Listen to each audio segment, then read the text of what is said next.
Qur'onchilar ko'tarib chiqqan e'tiqodiy va fiqhiy masalalar. Avtori Dr. Abdul Aziz rahmatulloh. Birinchi qism. Qabr azobini inkor qilish. Qabr insonlarning bu dunyodan u dunyoga safar qilishdagi tunji manzilidir. Kishi o'lib toki qiyomatda hisob berish uchun qayta tirilib qopqonga qadar bo'lgan bu araliq barzax hayoti, ya'ni fasil hayot deb ataladi.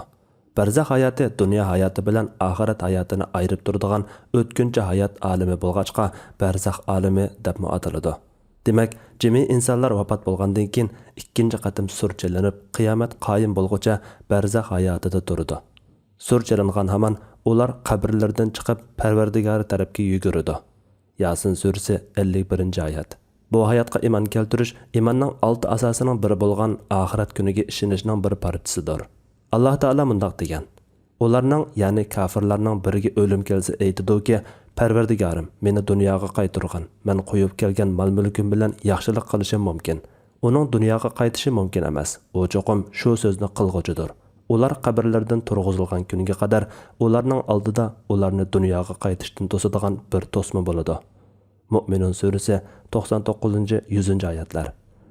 Qabrda yoki barzax olamida savol so'roqning yaxshilar uchun huzur, yomonlar uchun azobning borligi, oyatlar, sahih hadislar, shundaqla sahoba kiramlarning birdek ijmosi bilan isbotlangan g'aybiy ishlar jumlasidan bo'lib, qabr azobi bilan qabr huzuriga va uningdagi so'roqqa iymon keltirish vojibdir.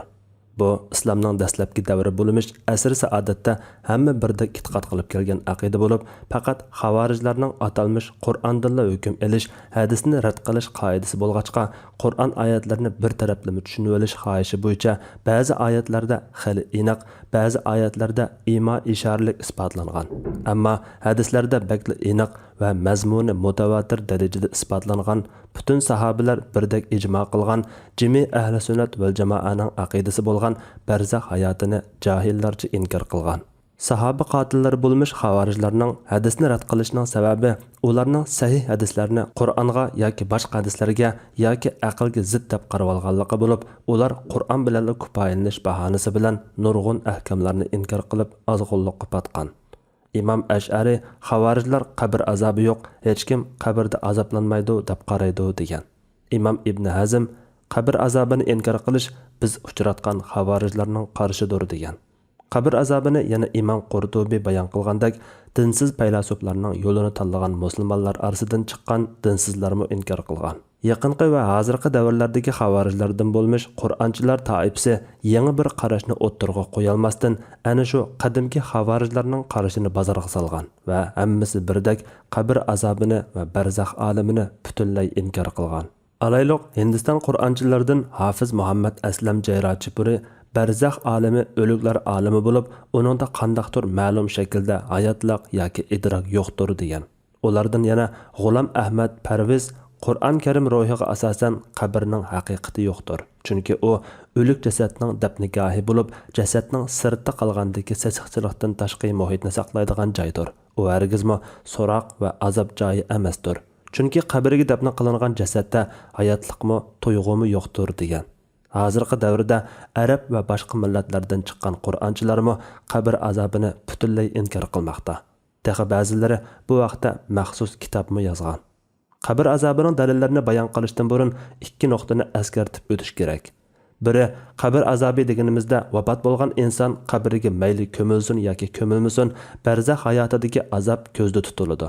Ya'ni yerga dafn qilinganlar emas, ko'ydirilib kuli ko'kka so'rilgan yoki g'arq bo'lgan yoki yirtqichlar yem bo'lgan butun insonlarning o'limidan keyingi toki qiyomatda qayta tirilganga qadar azoblanishini ko'rsatadi. İnsanlarning ko'pinchisi dafn qilinadigan bo'lg'achqa qabr azobi deb bayon qilinadi. Yana biri qabrdagi barzax hayoti. Mohiyat jihatdan hargizmi biz dunyoda yashayotgan hayot bilan o'xshash bo'lmaydi. Balki u shu fasil bosqichga munosib hayotdir. Shunga uningdagi azob bilan huzurmi shu hayotga xos bir xil azob va huzurdir. Uning haqiqatini Alloh biladi. Chunki bu ruhning mohiyatiga munosabatlik bo'lib, uning mohiyatini faqat Alloh taolo biladi. Bu vaqtda Alloh taolo mundaq degan: ular sendan ruhning mohiyati haqida so'rashadi. Ruhning mohiyatini Parvardigorim biladi degan. Sizlarga faqat ozg'ina ilm berilgan. Isro surasi 85-oyat. Olimlarning bayon qilishicha, ruhning badan bilan bo'lgan munosabati inson beshidan o'tkazadigan har bir bosqichga qarab o'xshash bo'lmaydi.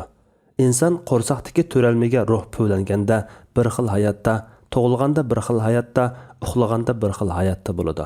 Barzax olamidami boshqa bir xil hayotda bo'ladi. Shunga qabrdagilarga salom qilsa anglaydi va salomni ilik oladi. Andan qayta tirilib mahshargohga jam bo'lganda va undan keyingi jahannam yoki jannatga kirgan chaqlarda boshqacha mukammal va haqiqiy hayotda bo'ladi. Yuqoridagi 5 xil hayotning har biri mohiyati farqli bo'lg'achqa, ahkamlari o'xshash bo'lmaganidek, u bosqichlarda insonning saodat va shaqovat holatimi o'xshash bo'lmaydi. Demak, barzax olamidagi bu xil hayotda azoblanish, lazzat his qilish, umid va hasratda bo'lish qatorliqlar shu xil hayotga munosib shaklda bo'ladi. Bu xil hayotni inson beshidan kechirmagachga, shundaqla ruhning bu xil hayotdagi ahvolini aniq bilmagachga, uni dunyo hayotiga qiyoslab olib, o'zining kamtuk aqli uni anqarolmasa, uni inkor qilish haddidan oshqanliqdir. Hamda qabr azobining dalillariga kelayli. Qur'ondan dalillar. Bu vaqtda oyatlar ko'p bo'lib, biz bir qanchani o'rnak tariqasida sunamiz. Birinchi, Alloh taolo Fir'avn jamoati haqida ular atigini oqshimi o'tqa sunilib turdi. Qiyomat qoyim bo'lgan kunda Fir'avn jamoatini azobning eng qattiqiga kirgizinglar deyildi. G'ofir surasi 46-oyat. İmam Amidiyning va boshqa nurg'un olimlarning bayon qilishicha, bu oyatda qabr azobiga 3 tarafdan dalil bor. Birinchisi, bu oyat qiyomat kunidan burun azob borligini, bu azobning qabrlardan tirilib qo'pishdan burun bo'lganligini ifodalashda aniq dalildir. Ikkinchisi, oxiratdagi azob bo'shab qolmaydigan, to'xtovsiz, mangu va abadiy bo'ladi. Mazkur oyatda isbotlangan azob doim bo'lmasdan atigini oqshimi bo'ladi. U oxiratdagi azob bo'lmagan ekan, undaqda uning qabr azobi ekanligi muayyanlashadi. Chunki mazkur oyat allaburun o'lganlar haqida kelgan. Uchinchisi, mazkur oyat ikki azobni ayirgan va qiyomatdagi azobning eng qattiqi deb sifatlagan. Do'zaxqa atigini oqshimi so'nilish bo'lsa, azobning eng qattiq emas. Shunga u qiyomatdagi azob bo'lmaydi, balki uning qabr azobi ekanligi muayyanlashadi. Ikkinchi, Alloh taolo yana bir oyatda mundaq degan: Allah iman aytqanlarni mustahkam iman bilan dunyoda va oxiratda mahkam turg'izadi. Allah zolimlarni gumroh qiladi. Allah xohlaganini qiladi. İbrahim surasi 27-oyat. Bu oyatning qabr azobi, huzuri va so'riqini ko'rsatganligini payg'ambar sallallohu alayhi va sallam o'zi mundaq bayon qilgan. Mu'min qabrisida o'ltirg'izilganda uningga ikki farishta keladi. Andan u bir Allohdan boshqa iloh yo'q, Muhammad Allohning elchisi deb guvohlik beradi. Mana bu Alloh taolaning Allah iman aytqanlarni mustahkam iman bilan dunyoda va oxiratda mahkam turg'izadi degan oyatidir. Bu hadisni rivoyat qilgan Bara ibn Azib radhiyallohu anhuma Alloh taolaning bu oyati qabr azobi haqida nozil bo'lgan degan. Uchinchi, Alloh taolo yana bir oyatda mundaq degan: Atrofinglarda arabiylardan munofiqlar bor. Madina aholisidan munofiqlikda chang turganlar bor. Ularni sen bilmaysan, biz bilamiz. Ularni ikki qatim, ya'ni dunyoda qatl qilish va asir elish bilan o'lganda go'r azobi bilan jazolaymiz. Ondan ular oxiratda cho'ng azobga, ya'ni do'zax azobiga qaytariladi. Tavba surasi 101-oyat. İmam İbn Atiyya qatorliq mufassirlar mazkur oyatdagi ikki azobning birini qabr azobi deb tafsir qilgan bo'lib, bu ko'pchilik mufassirlarning qarashidir. Chunki bu oyat azobning 3 o'rinda bo'lganligini ko'rsatadi. Cho'ng azob oxiratdagi do'zax azobi, o'ttirinchi azob bo'lsa qabr azobidir. Birinchi azob hammaga ma'lum. U bo'lsa-mu dunyodagi g'am qayg'u, qatl qilinish va asorat qatorliq azoblar. To'rtinchi, Alloh taolo yana bir oyatda mundaq degan: Kimki mening zikrimdan yuz o'riydigan, uningga tar hayot bor. Qiyomat kuni uni biz ko'r qo'piramiz. Taha surasi 124-oyat. Bu oyatning tafsirida mufassirlarning qarashlari o'xshash emas. Abdullah ibn Mas'ud va Abu Sa'id al-Khudri radhiyallohu anhu qatorliq salaf solihlarni o'z ichiga olgan bir qism mufassirlar tar hayotni qabr azobi deb izohlagan. Payg'ambar alayhissalomdan shunday tafsir kelgan. Yana ba'zilar dunyodagi nachar hayot deb izohlagan. Lekin uni qabr azobi deb tafsir qilish texmi o'rinliq. Chunki Allohning zikridan yuz o'rgan kofirlarning ba'zilari dunyoda rohat farog'atda yashaydi. Agar uni dunyo hayoti deb izohlagan taqdirda reallikqa zid keladi. 5. Alloh taolo yana bir oyatda mundaq degan: Ularni halok qiladigan kungacha tark etgan. u kunda ularning hiyla mikri hech narsaga asqatmaydi, ularga yordam qilinmaydi. Shubhasizki, zulm qilganlarga uningdan burunmi boshqa azob bordir, lekin ularning to'lisi buni bilmaydi. Tur surasi 45-46 oyat. İbn Abbas bilan Bara ibn Azib radhiyallohu anhular bu oyatni qabr azobiga dalil qilib ko'rsatgan bo'lib, bu tafsir bo'yicha aytganda zulm qilganlarga uningdan burunmi boshqa azob bordir degandagi azob qabr azobidir. Chunki undan burunqi oyatda ularni halok qiladigan kungacha tark etgan degan. Ular halok bo'ladigan o kun dunyoning oxirgi kunidir. Lekin bu g'ayib bo'lg'achqa ularning to'lisi buni bilmaydi. Undaq bo'ladi ekan, uningdan burunqi boshqa azob qabr azobidir. Yuqorqi va uningdan boshqa 10 dan ortiq Qur'oniy dalillar qaratmaliqqa aniq kelmaganligi uchun boshqacha tafsir qilinishi mumkin. Bu sababdan azg'un firqalar u oyatlarni boshqacha tafsir qilishga uringan. Lekin yuqorida ko'rganimizdek payg'ambar sallallohu alayhi va sallam va salaf solihlardan shundaqla mo'tvar olimlardan kelgan tafsirlar ularni qabr azobi deb tafsir qilishni rad qila olmagudak darajada kuchlik. Shundaqdami dalillar faqat oyatlar bilan cheklanib qolmaydi. Shunga biz endi payg'ambar sallallohu alayhi va sallamning qabr azobini bayon qilgan ko'plagan olimlar tarafidan mazmuni mutawatir darajasida deb muayyanlashtirilgan nurg'un sahih hadislardan ozg'ina bayon qilib o'taylik. Sahih hadislardan dalillar. 1. Qatada rivoyat qiladi-ki, Anas ibn Malik radhiyallohu anhu ularga mundaq so'zlab bergan. Payg'ambar sallallohu alayhi va sallam mundaq degan: Banda qabrisiga qo'yilib qaytganlarning oyoq tevishini anglab turayotgan chaqdila uning yoniga ikki farishta kelib uni o'ldirg'izib, uningdan sen ma'u kishi, ya'ni Muhammad sallallohu alayhi va sallam to'g'risida nima deysan deydi. Mu'min bo'lsa, men uning Allohning bandasi va payg'ambar ekanligiga guvohlik beraman deydi. Shuning bilan uningga do'zaxdagi o'rniga qara. Alloh uni sana jannatdagi bir o'ringa almashtirib berdi deydi. Qatada bizga uningga qabrisi azoda qilib berilganligi aytilgan deb yana Anas radhiyallohu anhuning hadisini mundaq davomlashtirdi. Shunda qilib u do'zaxdagi o'rni bilan jannatdagi o'rnini ko'rdi. Ammo munofiq bilan kofirga sen ma'u kishi to'g'risida nima deysan deyilganda u bilmayman. Kishilar nima desa shuni degan edim deb javob berdi. Shuning bilan uningga ya aql ishiltib o'zing bilib olmading, ya biladiganlarga agashmading deyiladi. Andin bazg'an bilan shunda qattiq urildi-ki, u qattiq varqirab ketadi. Uning varqirgan ovozini inis jindan boshqa yaqin atrofdagilarning hammasi anglaydi. 2. Abu Hurayra radhiyallohu anhu rivoyat qiladi-ki, payg'ambar sallallohu alayhi va sallam mundaq deb duo qiladi: Ey Allah, gör azobidan, do'zax azobidan, hayotlik bilan o'lim fitnalaridan va Masih Dajjal siniqidan saqlanish uchun sendan panohlik tilayman. 3. Payg'ambar sallallohu alayhi va sallamning ayoli Aisha radhiyallohu anha rivoyat qiladi-ki, bir yahudi ayol uningdan bir narsa tilab kelib uningga Allah sizni qabr azobidan saqlasin deganida, Aisha radhiyallohu anha payg'ambar sallallohu alayhi va sallamdan kishilar qabrlarda azoblanadi deb so'radi. Rasululloh uningdan Alloh qisag'ini panohlik tilayman dedi. 4. Abu Bakr radhiyallohu anhuning qizi Asma radhiyallohu anha mundaq degan: Kun tutilganda payg'ambar sallallohu alayhi va sallamning ayoli Aishaning yoniga kelsam, kishilar namoz o'qiyotgan ekan, u turib namoz o'qitibdi. Men kishilarga nima bo'ldi desam, Aisha osmonga ishorat qilib subhanalloh dedi. Men kunning tutilishi alomatimi desam, ha degandek beshini lang'ishdi. Men darhol namozga turdim. Oxiri beshim qayib ko'zim qorong'ulashib ketdi. Men beshimga suv qo'yg'ili turdim.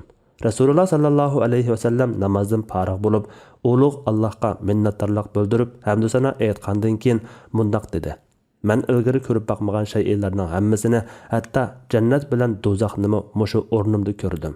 Andan menga shundaq vahiy qilindiki, sizlar qabrlaringlarda Dajjalning fitnasiga o'xshaydigan yoki shunga yaqin keladigan fitna bilan sinilisizlar. Biringlar keltirilib uningdan bu odamga Muhammad sallallohu alayhi va sallamga qanday qaraysan deb so'raladi. Mu'min odam yoki iymoni mustahkam kishi bo'lsa, u bo'lsa bizga aniq mo'jizalar va hidoyat bilan kelgan Allohning elchisi Muhammaddir. Biz uning da'vatiga ovoz qo'shdik va unga ergashdik deydi. U odamga sen solih bandalardan bo'lib uxlagan, sening payg'ambarga iymon keltirganligini biz bilatdik deyiladi. Munofiq yoki shaklanguvchi bo'lsa, bilmayman. Kishilar nim degan bo'lsa, anglab shuni dedim deydi. 5. İbn Abbas radhiyallohu anhuma rivoyat qiladi-ki, payg'ambar sallallohu alayhi va sallam ikki odamning qabrisining yonidan o'tib, u ikkisi azoblanyotdi. Ammo cho'ng gunoh sababidan azob chekayotgani yo'q deb bo'lib, shundaq, albatta bu cho'ng gunohdir. Ularning biri suxanchilik qiladi, yana biri bo'lsa suydikidan saqlanmaydi dedi. Andan bir o'lchaqni akeldirib, uni o'shtib, har bir qabriga birdan sanjib qo'ydi. Sahobalar: "Ya Rasululloh, nima uchun bunda qildilar?" deb so'raydi. Rasululloh: "Bu shaqlar qurib qolguncha ularning azobi yeniklitilishi mumkin" dedi. 6. Anas ibn Malik radhiyallohu anhu rivoyat qiladi-ki, payg'ambar sallallohu alayhi vasallam bir qabrdan kelayotgan ovozni anglab, "Bu qabrning egasi qachon vafot bo'lgan?" deb so'radi. "Jahiliyatda" deb javob berildi. Payg'ambar sallallohu alayhi vasallam bu javobdan suyundi va "Mubodo qabrdagi azobdan qo'rqib, bir-biringlarni dafn qilmay qolishinglardan qo'rqmagan bo'lsam, Alloh taologa men anglagan qabr azobini sizlarga anglatishiga duo qilgan bo'lardim" dedi. 7. Bara ibn Azib radhiyallohu anhuma Abu Ayyub radhiyallohu anhudan rivoyat qiladi-ki, payg'ambar sallallohu alayhi vasallam kun petib bo'lganda Madinadan sirtqa chiqib bir ovozni anglab, Yahudiylar qabrlarda azoblanyotdi dedi. 8.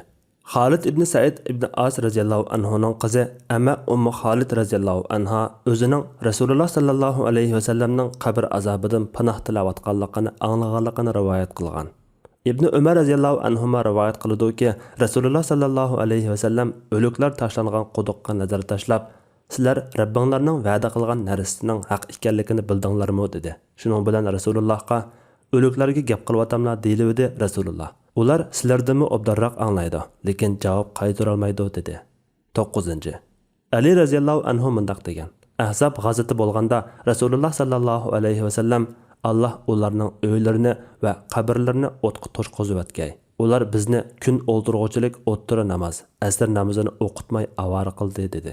Yuqorqilar qabrdagi savol so'roq, qabr azobi va qabr huzuri to'g'risida kelgan nurg'un hadislardan ozg'ini o'rnak. Bu hadislarni 39 dan ko'p sahoba rivoyat qilgan. Bu sahobalardan nurg'un tabiinlar, ulardan taqmi ko'p tabiiy tabiinlar rivoyat qilgan.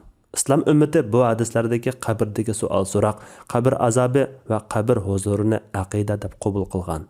Birli misol bersak, qabr azobidan panohlik tilash haqidagi hadislar 24 sahobadan rivoyat qilingan bo'lib, buning o'zila qabr azobini isbotlashga yetarlikdir. İmam Bayhaqi qabr azobini isbotlash va ikki farishtaning suoli nomli asrida qabr azobini isbotlaydigan hadislardan 200 atrofida hadis va sahoba tabiinlarning bayonlarini jamlagan bo'lib, bu hadislarning ko'p qismi sahih hadislardir. Shundaqdimi, bu birla olimning jamligini bo'lib, bu boradagi jami hadislar buning bilan cheklanib qolmaydi. Albatta. Demak, bu vaqtda kelgan hadislar mazmun jihatdan mutawatirligiga qilsig'maydi. Birаз chiqib uni inkor qilgan taqdirdami qabr azobining sabitligiga shak keltirilmaydi. Undan boshqa u ikkisi azoblanyotdi degan hadisni 5 sahoba Alloh ularning uylarini va qabrlarini o'tqa to'shqizib o'tgay.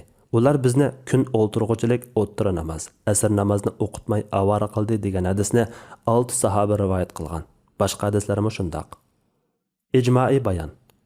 Bu hadislarni rivoyat qilgan sahoba va tabiinlarni, oyatlarni tafsir qilgan sahoba va tabiinlarga qo'shadigan bo'lsa, salaf solihlarning qabr azobi, qabr huzuri va qabr surqini isbotlashda birdek ijmo qilganligini, ulardan uni rad qiladigan boshqa qarash kelmaganligini ko'rib olamiz. Bu borada sahoba va tabiinlarning ijmosi borligini Imom Abul Hasan Ash'ari va Imom Ibn Taymiyya qatorliq olimlar bayon qilgandir. Sahoba kiramlarning ijmosi isbotlangan ekan, u shamol o'tmas paket bo'ladi va uni inkor qilishga bo'lmaydi. Bo'libmi, qabr azobiga o'xshagan g'aybiy masalalarda taxmi shundoq. Shunga deyalaymiz-ki, qabr azobining haq ekanligi bu vaqtdagi oyat va hadislarga tayangan bo'lib, boshqacha qarash paydo bo'lishdan burunla ijmo shakllanib bo'lgan. Shunlashqa undan keyin paydo bo'lgan boshqacha qarashlar uni zidilmaydi. Balki keyingi qarash ijmoga zid bo'lganlikdan nazardan saqit qilinadi. Demak, qabr azobi hadislardagi mazmun mutawatirligi bilan emas, balki sahoba va tabiinlarning ijmosi bilan tavranmas aqidaga aylangan. Chunki sahoba kiramlar vahiy orqali ularga ma'lum bo'lmagan bir narsani hammasi birdek din deb qarab olmaydi. Buni ulardan keyin kelgan 4 imom va ulardan keyingi mo'tvar mujtahid va muhaqqiq olimlarning bayonlari taxmi ta'kidlaydi. Mo'tvar imomlarning bayonlari.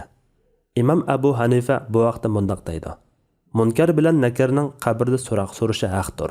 Qabrda bandining tiniga ruhning qaytarilishi haqdir. Qabrning siqishi va azobi jimi kofirlar va ba'zi asi mu'minlar uchun haqdir. Imom Ahmad ibn Hanbal qabr azobi haqdir. Banda o'zining dini, payg'ambari va jannat bilan do'zaxdan so'riladi. Munkar bilan nakirmi haqdir. U ikisi qabr fitnasiga, so'riqiga duchor qiluvchilardir. Allohdan sabatliq tilaymiz deydi. Yana qabr azobi haqdir. Uni azg'un yoki azdurg'uchidan boshqasi inkor qilmaydi deydi. İmam Abu Ja'far Tahavi Hanafi mazhab imamlarining e'tiqodi bo'yicha ahli sunnat val jamoa aqidasining bayonida mundaq deydi.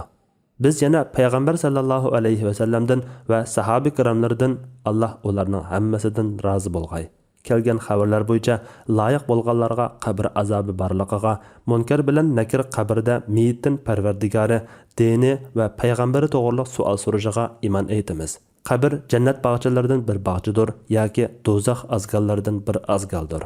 İmam Abul Hasan Ash'ariymi qabr azobining payg'ambar sallallohu alayhi va sallamning sahih hadislari bilan isbotlanganligini, uni rad qilgan yoki uniga tangan bir sahoba yo'qligini muayyanlashtirdi va bu borada payg'ambar sallallohu alayhi va sallamning sahobalarining birdek ijmo qilganligini ta'kidlaydi.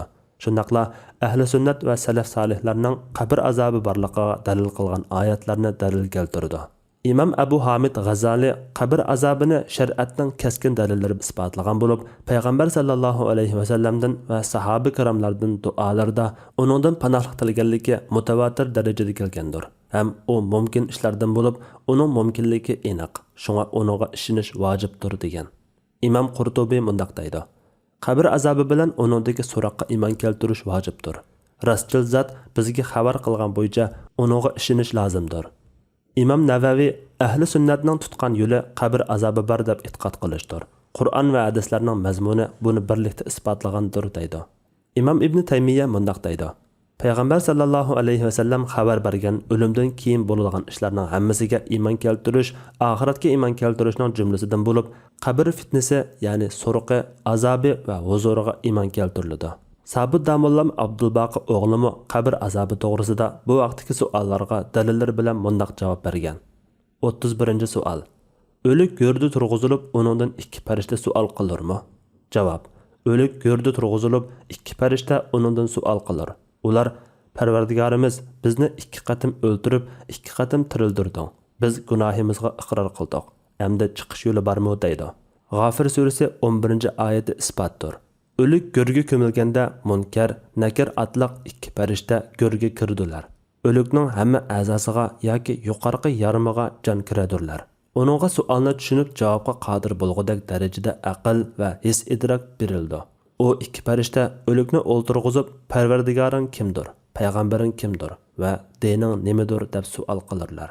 Rabbimiz bizlarni shahodat kalimasida mahkam qilgan. 32-savol. Go'rning azobi kimlargadir? Javob. Go'rning azobi kofirlarning hammasiga va asiy mu'minlarning ba'zisigadir.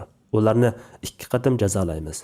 Tavba surasi 9-oyatning ma'nosi kofirlarga dunyoda o'lim bilan yoki mag'lubiyat bilan, o'lganda qabrning azobi bilan azob qilamiz degan so'zdir. Uning azobi jasad bilan jong'idir. Go'rning rohati va ne'mati va lazzati ham haq va rostdir. Qabr yoki jannat bog'chalaridan bir bog'cha yoki do'zax azgallaridan bir azgaldir hadisi pokitdir. Aqqan kishi yoki ko'ygan kishi mo'min bo'lsa rohat, lazzatlidir. Agar kafir bo'lsa yoki fasiq bo'lsa azobdadir. Demak, qabrda azob bilan huzur borligi, munkar nakir atliq ikki farishtaning so'riqi jami ahli sunnat va jamoaning aqidasidir. Bu aqidani ilgari keyin inkor qilganlar qadimki xavorijlar bilan Qur'onchilar deb atalgan yangi xavorijlardir. Bular bu aqidani ya hadislarni e'tirof qilmaganlikdan ya o'zining aqli qabul qilmaganlikdan inkor qildigan bo'lib, buni inkor qilishda ularning biror asosi yo'qdir. Aqliy dalil. Ko'na va yangi xavorijlar qabr azobini inkor qilishda hayot bo'lmagan jasadni azoblash, uni so'roq qilish va so'roqqa javob berish muhal. Chunki barzax olimi o'liklar olimi bo'lib, uningda qaysi bir shaklda hayotliq yoki idrok va yoki tuyg'u yo'qdir. Ya'ni bu aqlga ziddir degan bo'lib, ularning bu daliliga qadimdan tartib olimlarimiz yetarli javobini berib kelgandir. Masalan, Abul Mu'min Nasafi buningga mundaq radiya berdi. To'g'risi shuki, bilish uchun hayot shartdir. Bilish bo'lmasa, alam tartish yoki huzur his qilish bo'lmaydi. Lekin oyat va hadislardan qabr azobini isbotlaydigan dalillar kelgan bo'lg'achqa, uni isbotlamay bo'lmaydi. Yana qabr azobi mumkin ishlar jumlasidandir. Chunki Alloh taolo jasadga alam va huzur his qilg'uchilik miqdorida hayotni qaytarsa, bu tamoman mumkindir. İmam Navaviy buning muhal emas, balki mumkin ekanligini bayon qilib, Alloh taolaning hayotni jasadning bir partisiga qaytarib, uni azoblashi aqlda cheklanmaydi. Aql uni cheklamagandan keyin shariat uni isbotlagan ekan, qabul qilib, uniga e'tiqod qilish vojibdir deydi. İmam İbn Abil Iz mundaq radiya bergan. Biz qabrdagi so'roqning azob va huzurning qandaqligi haqida to'xtalmasdan, uniga iymon keltiramiz va uniga e'tiqod qilishni vojib deb qaraymiz. Chunki aql bu hayoti dunyoda uni uchirtib boqmaganlik uchun uning qandaqligini bilolmaydi. Shariat aql muhal deb qaragan narsani elib kelmaydi, balki aql hayron has qoldiganni elib keladi. Chunki ruhning jasadga qaytishi biz dunyoda bilgan tariqada bo'lmaydi, balki ruh uningga biz dunyoda bilgan tariqadan boshqa tariqada qaytariladi. Biz yuqorida qabr azobining dalillarini bayon qilishdan burun ikki nuqtani eskartib o'tgan edik. Uning biri qabrdagi barzax hayoti. Mahiyat jihatdan hargizmi biz dunyoda yashayotgan hayot bilan o'xshash bo'lmaydi. Balki u shu fasil bosqichga xos hayotdir. Shunga uningdagi azob bilan huzurmi shu hayotga taalluq bir xil azob va huzurdir. Uning haqiqatini Alloh biladi. Chunki bu ruhning mohiyatiga munosabatlik bo'lib, uning mohiyatini faqat Alloh taolo biladi. Bu vaqtda Alloh taolo mundaq degan: Ular sendan ruhning mohiyati haqida so'rashadi. Ruhning mohiyatini Parvardigorim biladi degan. Sizlarga faqat ozg'ina ilm berilgan. Isro surasi 85-oyat. Demak, bu masalada xavorijlarga raddiya berishda ikki nuqta asos. Biri, bu aql jihatdan tamoman mumkin ish. Yana biri, oyat hadislar buni isbotlagan. Shunga uni qabul qilish vojib. Haqiqatan o'likka qayta hayot berilib, siratdagi hayot insonlar uni ko'rmaydigan yoki anglamaydigan shaklda so'roqqa tortilsa, azob yoki huzur his qilsa, buning aql jihatdan muhalliq tarafi yo'q. Bu mushu dunyoda yashayotgan ba'zi ig'ir kasalga mubtalo bo'lgan kishilarda ko'riladi. Ya'ni kishilar ular his qilayotgan alamni ko'rolmaydi. Agar barzax olamdagi hayotni bu dunyodagi hayotimizdan boshqa bir hayot deydiganmiz, uni bu dunyodagi hayotga qiyos qilib olishning o'zi xatodir. Barzax olamidagi hayot bo'lsa, bizga g'ayib bo'lgan ishlar jumlasidan bo'lg'achqa, ilm-fan har qancha ilgirlagan taqdirdami uni tajribaga bo'ysundirg'ili bo'lmaydi. Shunga bu aqlning yoki tajribaning isbotlaydigan yoki inkor qiladigan ishi emas, balki udul vahiydan ilinadigan aqida. Payg'ambarimiz sallallohu alayhi vasallamdan bu borada mazmuni mutawatir sahih hadislar kelgan ekan, aqlmi uni qabul qilmay turolmaydi. Bu sababdan aqlni naqli dalillarning oldiga qo'yib olgan mu'tazilalarning ba'zilari qabr azobini inkor qilgan bo'lsa-mu, ko'pchilik mu'tazilalar qabr azobini inkor qilmagan va uni isbotlashda aqli jihatdan mumkinchiligi bilan billa ahli sunnat dalil ko'rsatgan oyat va hadislarni asos qilgan. Ulardan Qozi Abdul Jabbar bu vaqtda mundaq deydi: Mu'tazilalar bu masalada ikki guruhdir. Biri hadislarda kelgan bo'yicha buni mumkin ish deb qaraydiganlar. Yana biri buni kesib bor deb e'tiqod qildiganlar. Bizning ko'pchilik olimlarimiz bu vaqtda hadislar ko'p bo'lg'achqa buni kesib e'tiqod qiladi. İmam İbn Hazm mu'tazilalarning ko'p qismining qabr azobi haqida ahli sunnaga o'xshash e'tiqodi ekanligini bayon qilgan. Kaltipam xavarij Qur'onchilarning o'zlarining kam aqlligi va nafsi xohishi bilan Qur'on oyatlarini, payg'ambar alayhisolamning hadislarini va sahobalarning ijmosini, shundaqla ummat sarxillarining ilmiylik bilan to'yingan aqli dalillarni tepib o'tish haddi emas. Demak, payg'ambar alayhisolam degandek qabr azobi haqdir. Allah subhanahu va taolo barzax va qabr hayotining mohiyatini bilguchi zotdir. Biz uningda ruhga qanchalik, tanga qanchalik azob yoki huzur bo'ladi, buning haqiqatini bilmaymiz. Faqat salih amallarni qilib, shu kun uchun tayyorlik qilishni va jami musulmonlar uchun duo qilishni bilamiz. Ey Allah, ey Allah, ko'r azobidan, do'zax azobidan, hayotlik bilan o'lim fitnalaridan va Masih Dajjal sinoqidan saqlanish uchun sendan panohlik tilaymiz. Qabrlarimizni jannatning bog'chalaridan qilgan, bizni do'zaxdan saqlagan. Amin. Sajiya Islom tadqiqot markazi